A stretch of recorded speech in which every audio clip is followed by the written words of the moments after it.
नमस्कार शेतकरी बांधवांनो, मी ॲग्रिकॉस्ट प्रतिभा रोकडे आपल्या ॲग्रोवड या चॅनलवरती स्वागत करते। तर शेतकरी बांधवांनो, सध्या भरपूर शेतकऱ्यांनी लाल कांद्याचे बियाणं हे टाकलेले आहे, रोपवाटिका ही तयार केलेली आहे। तर कांद्याचं बियाणं ज्या प्लॉटमध्ये टाकलेलं आहे बेड तयार करून, तर तिथलं तणांचा नायनाट करण्यासाठी आपण कोणते कंटेंट असलेलं तणनाशक फवारलं पाहिजे, ते केव्हा फवारलं पाहिजे, त्याचं प्रमाण किती घेतलं पाहिजे, ही सर्व सविस्तर माहिती मी तुम्हाला आजच्या व्हिडिओच्या माध्यमातून सांगणार आहे।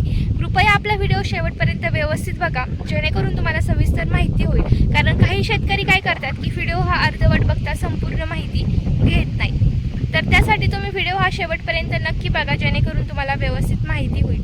त्याचबरोबर शेतीविषयक जर तुमचे काही प्रश्न असतील तर तेही नक्की मला तुम्ही कमेंटमध्ये सांगा, यावरती नक्कीच मी तुम्हाला रिप्लाय करेल, मार्गदर्शन करेल। आणि हो, महत्त्वाचं म्हणजे जर तुम्ही अजूनही आपला ॲग्रोवड हा चॅनल जर सबस्क्राईब नसेल केला तर नक्की करून घ्या, जेणेकरून यापुढचे येणारे शेतीविषयक व्हिडिओज हे तुम्हाला वेळेत बघायला मिळतील। चला तर आजच्या व्हिडिओला आपण सुरुवात करूयात। शेतकरी बांधवांनो, सध्या बऱ्यापैकी शेतकऱ्यांचं लागवडीसाठी बी टाकण्याचं काम चालू आहे, किंवा काही शेतकऱ्यांनी बी टाकलेलं असेल, रोपवाटिका तयार केलेली असेल।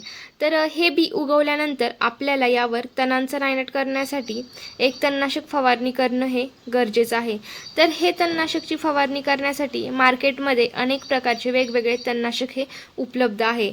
तर आता तणनाशकची फवारणी नेमकी ही करायची कधी, हे सर्वात प्रथम आपण जाणून घेऊयात। तर ही तणनाशकची फवारणी ही आपल्याला एकतर बी टाकल्यानंतर तिसऱ्या दिवशी करायची आहे, म्हणजेच बीजनाशक म्हणून या औषधाची फवारणी आपल्याला तिसऱ्या दिवशी करायची आहे, किंवा कांद्याचं रोप उगवल्यानंतर 18 ते 21 दिवसांच्या दरम्यान ही तुम्ही फवारणी करू शकता। तर अशा पद्धतीने तणनाशक फवारणीचे ह्या दोन पद्धती आहेत, एकतर तिसऱ्या दिवशी फवारणी करायची आहे पाणी दिल्यानंतर, किंवा 18 ते 21 दिवसांच्या दरम्यान तुम्ही ही फवारणी करू शकता। तर आता यासाठी नेमकं तणनाशक घ्यायचं कोणतं, म्हणजेच कोणतं कंटेंट असलेलं तणनाशक घ्यायचं। तर शेतकरी बांधवांनो, यासाठी आपल्याला ऑक्झिफ्लोरोक्विन व क्युझेलोफॉप इथिल हे दोन कंटेंट असलेलं कॉम्बिनेशन घ्यायचं आहे। तर हे कंटेंट असलेलं कॉम्बिनेशन गोल व टर्गा हे सर्व शेतकऱ्यांच्या आपलं परिचयाचं आहे।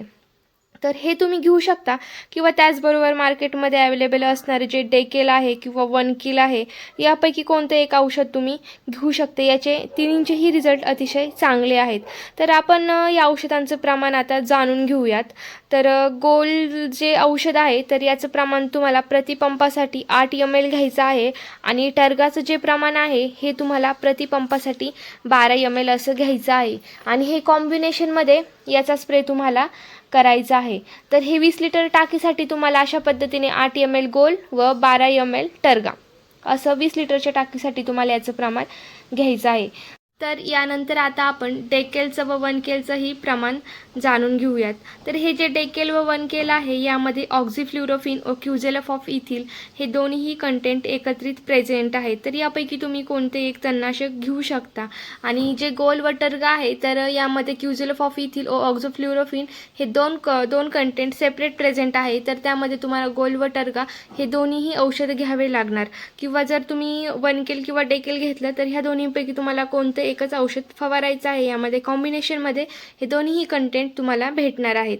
तर आता याचं प्रमाण घेताना हे तुम्हाला प्रतिपंपासाठी 12 ते 15 ml च्या दरम्यान याचं प्रमाण तुम्हाला घ्यायचं आहे। जर तुमच्या कांद्याच्या रोपामध्ये जर गवत जास्त असेल तर तुम्ही 15 ml प्रतिपंपासाठी याचं प्रमाण घ्यायचं आहे, आणि जर कमी असेल तर 12 ml याचं प्रतिपंपासाठी तुम्हाला प्रमाण घ्यायचं आहे। यामुळे निश्चितच तुमचं गोल पानांचं तण असेल, रुंद पानांचं तण असेल, तर याचा संपूर्णपणे नायनाट होणार आहे। तर शेतकरी मित्रांनो, यातलं कोणतं एक कॉम्बिनेशन घेताना तुम्हाला यामध्ये चिलेटेड फॉर्ममधलं जे मायक्रोन्यूट्रियंट आहे तर हे आवश्यक वापरायचं आहे। तर त्यासाठी तुम्हाला चिलेटेड फॉर्ममधलं झिंक जे आहे त्याचं प्रमाण तुम्हाला प्रतिपंपासाठी 10 ग्रॅम असं घ्यायचं आहे। यामुळे काय होईल की जे रोप आहे तर त्याला कोणत्याही प्रकारचा झटका बसणार नाही, किंवा ते पिवळं पडणार नाही। तर यासाठी तुम्हाला चिलेटेड फॉर्ममधलं झिंक हे आवश्यक घ्यायचं, म्हणजे घ्यायचंच आहे।